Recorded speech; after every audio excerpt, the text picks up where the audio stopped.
This heap's 4 days old now. It's been sitting there for 4 days, and we're going to give it its first turn, so we should see some temperature. All right. So what we have to do here ideally is peel the outside, because what is on the outside needs to go into the middle. I'm going to dive in. I'm going to dive in deep into the compost just to give you an idea of how much heat there is. See that steam's coming now?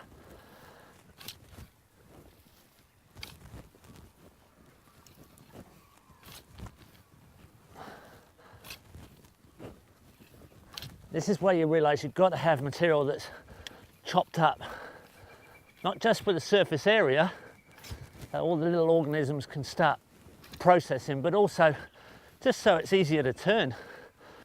You know that most of these organisms haven't even got a name yet scientifically. What you're really looking for is diversity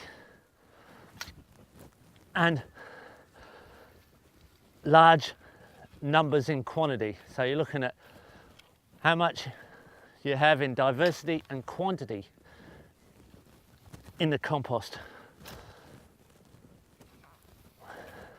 If you become a master at composting, probably means you spent 5,000 hours doing these sort of things.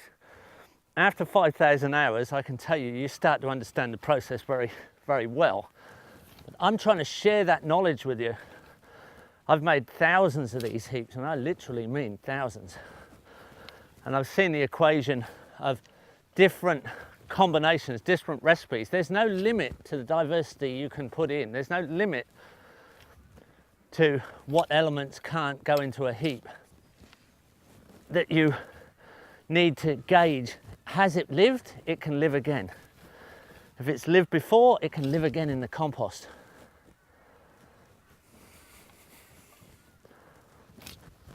But once you get the recipe right, once you've got the cake cooking, once you've got this interaction between carbon and nitrogen, all the other interesting elements that make up the living systems of Earth, they can all be included. So it should be the same size, dark brown, fine material, just warm, have a nice smell, and not look like any of this material we started off. It doesn't look like anything it started off as. It's a bonded, constructed humus fertilizer. It's an imitation of what happens under the forest in a concentrated form. By design, we've done it for ourselves. Easy. You can turn one of these in half an hour. 8 turns later, over 18 days, you've done 4 hours work doing something meaningful. It's part of planetary repair. It's part of the equation of permaculture design and understanding what we have to do to be part of the solution rather than part of the problem.